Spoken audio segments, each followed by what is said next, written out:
Muito bem, pessoal. Correção aqui da avaliação de processo inorgânico, segunda avaliação. Primeira questão, vamos bem rapidinho, tá? Primeira questão sobre a obtenção do magnésio. A partir desse fluxograma aqui, ó, ele quer saber quem são X, Y e Z. Perceba que a reação ela começa quando é obtido o hidróxido de magnésio. O hidróxido de magnésio é obtido quando você reage a água do mar com cal. Marcelo, que danada é essa cal? Ó, quando eu reajo à água do mar, a água do mar ela tem magnésio íon, tá? Esse magnésio íon, ele está na forma aquosa na água do mar, beleza? Quando eu boto cal, quando eu boto CaOH2 na água do mar, então esse CaOH2 é um sólido, né? Quando eu botar esse CaOH2, eu vou produzir, então, o MgOH2. Por que produz o MgOH2? É simples. Produz porque o hidróxido de magnésio ele é mais estável do que o hidróxido de cálcio. Como é que eu sei, Marcelo? Pelos dados do KPS. Tá? Lá na quarta questão, tem os dados de KPS aqui. Ó. O KPS do hidróxido de cálcio é 10 a menos 6, a ordem de grandeza. O KPS do hidróxido de magnésio é 10 a menos 12. É menor, é menos solúvel, é mais estável. Beleza? Por isso que essa informação é importante.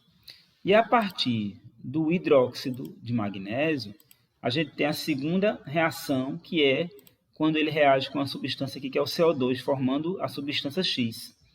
Então, ele reagindo com CO2, ele vai formar carbonato de magnésio, que é a substância X. Então, a substância X é carbonato de magnésio e vai liberar a água. Só que essa água, quando é liberada, de acordo com o fluxograma, é aquecida, existe um aquecimento. O aquecimento da água líquida leva à água gasosa.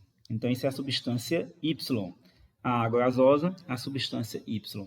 Então, já matamos aqui a letra B. Ó. Escreva a reação, a equação que representa a formação do composto X a partir do hidróxido de magnésio sólido.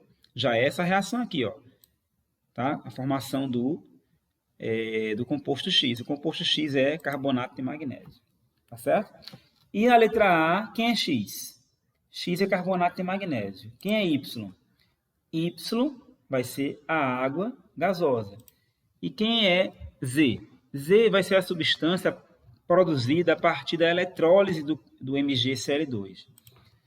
Do MgCl2 eu vou obter gás cloro, logicamente. Tá? O gás cloro ele é obtido tanto na eletrólise do cloreto de magnésio como também do cloreto de sódio. E essa reação não é uma reação de oxirredução.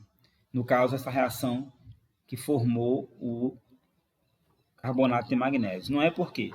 Porque a carga do magnésio continua sendo mais 2. Aqui ele está ligado a duas hidroxilas. E aqui ele está ligado a um carbonato.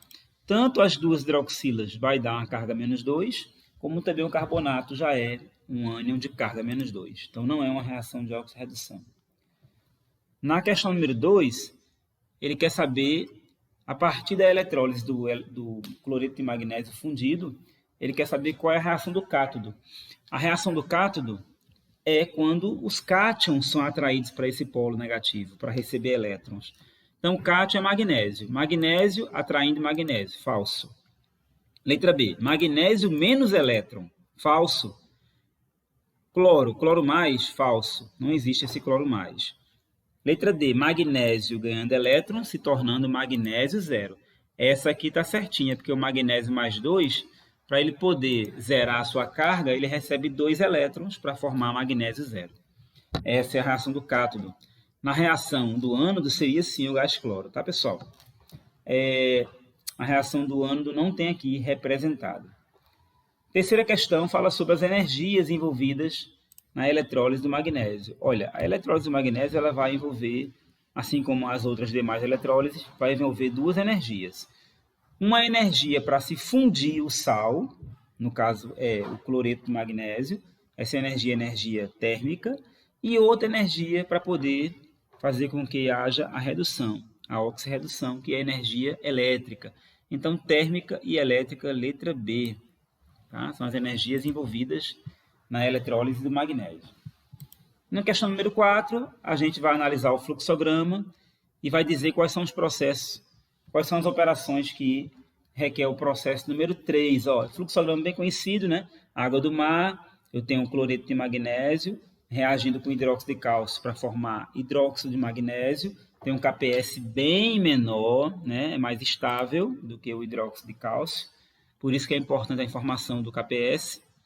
E aí eu tenho uma reação com ácido clorídrico. Primeiro, ó, tá aqui, ó, a reação com ácido clorídrico vai formar cloreto de magnésio. É uma reação de neutralização.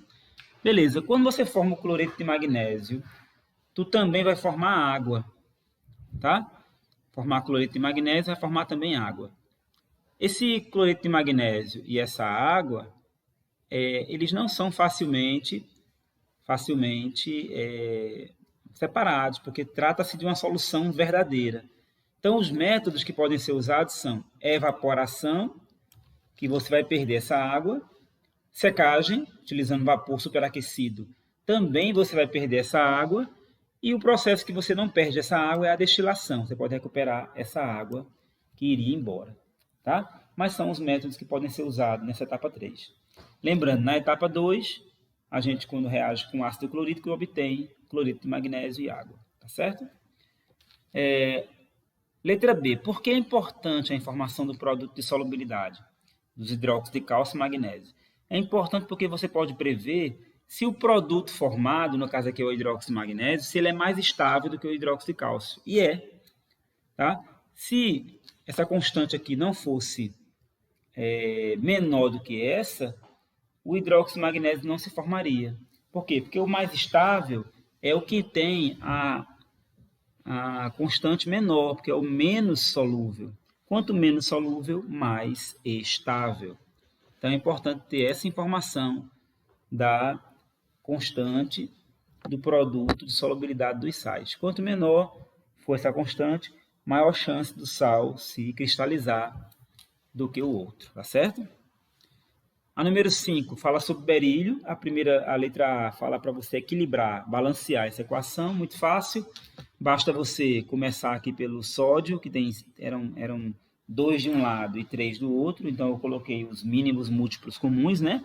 3 vezes 2, 6. 2 vezes 3, 6. Aí você observa o silício, que aqui fica 6, ó.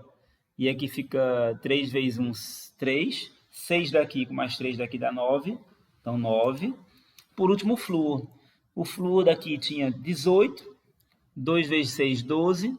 Com mais 6, 18. Tá? Então, conseguimos balancear tudo. A partir do berílio, esquematize duas equações para obter cloreto de berílio. Pessoal, a partir do fluoreto, ó. Então, a partir do fluoreto, BF2, ele diz que esse fluoreto é muito hidrossolúvel. Tá? Então, se ele é hidrossolúvel, ele vai reagir com substâncias que se dissolvem em água também. Então, eu vou reagir ele com hidróxido de um metal. Esse M é um metal. Um metal que forma um hidróxido, vamos ver aí, um hidróxido, uma dibase, né? Uma dibase. Então, reagindo essa dibase com o fluoreto de berílio, eu formo aqui o hidróxido de berílio. Vai formar o que mais, professor? Vai formar um MF2. Vai formar alguma substância aí, provavelmente um sal, tá? Provavelmente solúvel, beleza? E eu vou conseguir ficar com o hidróxido de berílio. O hidróxido de berílio, por sua vez, agora reage com ácido clorídrico, tá? Para formar um sal. Que sal é esse? Cloreto de berílio. Esse cloreto de berílio, ele é o análogo do cloreto de berílio, do cloreto de magnésio e do cloreto de sódio. Ele é um análogo, tá, pessoal? A partir dele se faz a eletrólise. O que muda para o cloreto de sódio é que ele é mais 2, beleza? Então, o cloreto de berílio se formou, agora é fácil fazer a eletrólise.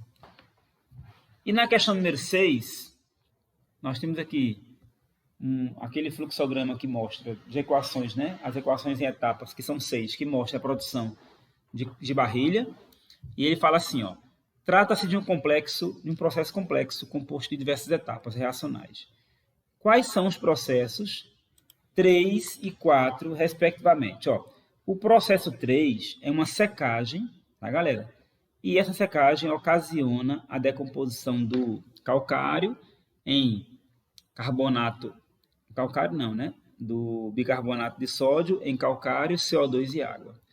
E a reação número 4 é uma calcinação que vai levar a uma reação também de decomposição, produzindo óxido de cálcio e água. E água não, é CO2.